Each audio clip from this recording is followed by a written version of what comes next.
La société n'est pas un état de fait, c'est un projet. Ce qui sera est devant nous. Et le Festival du monde arabe, pour moi, c'est une manifestation humaine, profonde. C'est là où nous devons aller.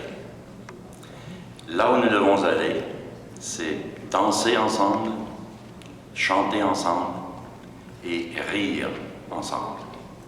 Je vous souhaite un bon festival.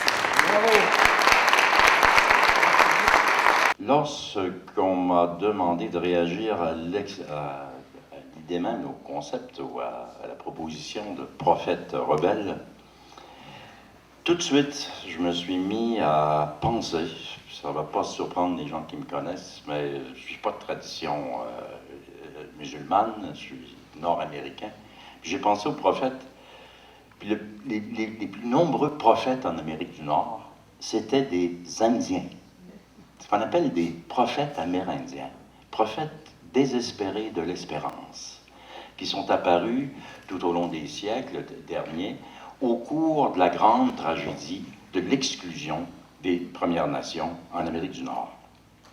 Alors j'ai écrit un texte qui s'appelle « Le dernier sourire du prophète » pour le Festival du monde arabe, et qui relate l'expérience d'un homme que j'ai bien connu, qui est mort aujourd'hui, qui me fascine encore et va me fasciner jusqu'à ma mort. C'est un homme qui n'aura rien écrit, qui n'a pas fait de livre, il n'a pas fait de film, on ne l'a pas vu à la télévision.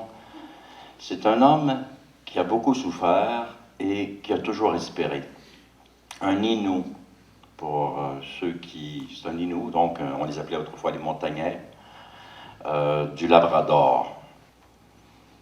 Il y a toujours eu une tradition de métissage culturel, de métissage biologique, mais de métissage culturel, dans cette partie de la terre d'Amérique. Jamais on l'a reconnu. Et quand j'étais jeune, on m'enseignait ces mensonges historiques, simples, ces caricatures. Nous sommes des Canadiens français, nous sommes ultra-catholiques. Plus catholiques que les Français de France, pour ceux de mon âge qui s'en souviendront. Car on nous disait, on était des petits garçons puis les petites filles, on se faisait dire, vous êtes plus beaux, plus purs que les Français de France parce que vous avez évité la Révolution de 1789. Vous êtes donc comme des purs Français d'avant la décadence.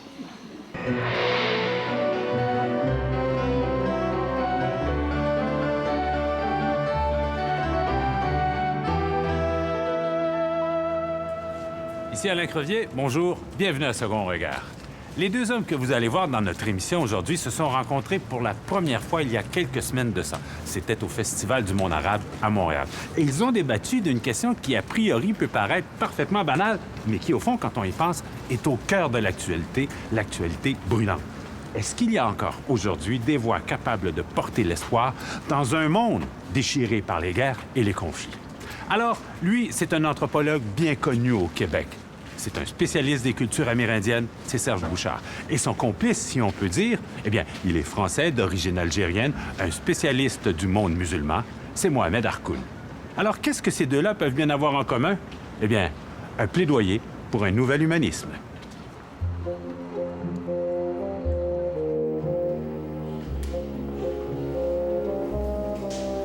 J'en reviens pas. Le chien fuit et il a très peur. Le cheval a l'œil exorbité et apeuré. Les personnages aussi, lui a une branche et les loups sont terribles. Les Amérindiens n'ont jamais eu peur des loups, car de mémoire d'Amérindiens, jamais un loup n'est entré dans un campement indien pour manger quoi que ce soit. Les loups ont une peur, les loups d'Amérique ont une peur bleue des hommes. Il faudrait renverser le tableau et mettre les loups qui courent dans l'autre sens. Et eux, qui veulent les tuer. Pauvres loups.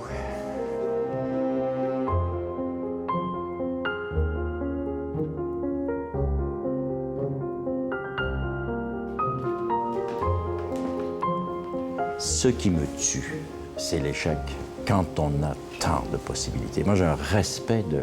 Comme anthropologue, l'homo sapiens sapiens, pour moi, c'est la créature, avec sa conscience, sa possibilité, et de performer, je dis mot performer, si mal, quand on pourrait faire si bien. Alors, ce qui me tue, c'est que toutes les cultures laissent la raison soit en friche, soit dérivée vers des mythologies et des idéologies, si bien que on a des ignorances qui s'accumulent, faute d'avoir cette raison fonctionner normalement. Ils sont terriblement lucides. Et pourtant, ils rêvent encore de refaire le monde. Serge Bouchard mène un combat constant pour inscrire les cultures amérindiennes dans l'histoire de l'humanité. Mohamed Harkoun, lui, lutte contre les intégrismes à l'intérieur et à l'extérieur du monde musulman. Pendant quelques jours, le spécialiste de l'islam de l'Université parisienne de la Sorbonne et l'anthropologue spécialiste des questions amérindiennes vont découvrir qu'ils ont beaucoup de choses en commun. Serge Bouchard et Mohamed Harkoun se retrouvent dans un environnement familier, le monde des livres. Ils ont eux-mêmes écrit plusieurs ouvrages qui racontent le passé pour mieux comprendre le présent. Voilà. Merci. Ce soir, les deux penseurs sont réunis pour parler du retour du religieux. Et comme d'habitude, c'est l'islam qui retient le plus l'attention. On n'a jamais eu autant de moyens pour savoir et nous n'en savons rien.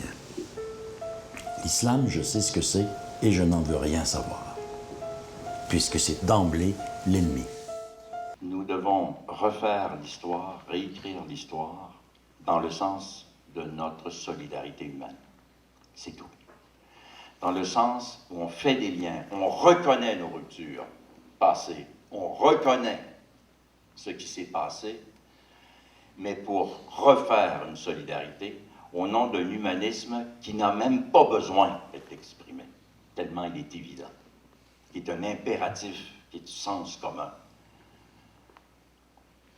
Si on essayait de mettre ensemble notre condition humaine, réapprendre aussi, c'est presque ma conclusion, être rebelle quelque part, ne plus accepter, réapprendre à parler. Nous sommes victimes de mauvais lexiques, de mots faciles, de formules jetables, de tics langagiers, et aussi victimes d'une suranalyse. On suranalyse, puis on met des petits concepts, on est bien pressé. On est bien pressé. Et puis finalement, c'est la confusion. Pensée paresseuse, discours paresseux. J'aime ce que j'ai entendu, moi je suis anthropologue, imaginez, la tradition orale, l'éloge de la parole. L'éloge de la parole et l'éloge aussi, je nous quitte là-dessus, parce que je ne veux pas définir ce prophète du rebelle ou ces prophètes rebelles, éloge de la spiritualité. L'anthropologue que je suis, mais l'humain que je suis, dirait ceci: nous ne réglerons jamais son compte à cette partie de l'être humain qui est spirituel. Notre prophète s'appelait Naidzo. Il n'a pas vécu en 1622, il a vécu en 1975. Et toutes ces déclarations ont été enregistrées dans des commissions spéciales où on n'attendait pas un prophète. On faisait une audience publique sur le pipeline. Il est arrivé, ce gars-là, aveugle, 75 ans. Et c'est tellement beau ce qu'il a dit. Mais je vous cite, je vous laisse sur une phrase. Il parlait des Indiens. Malchanceux d'être Indien en Amérique du Nord. Parce que t'es le perdant, bien sûr. Et il disait, nous étions trop spirituels pour être religieux.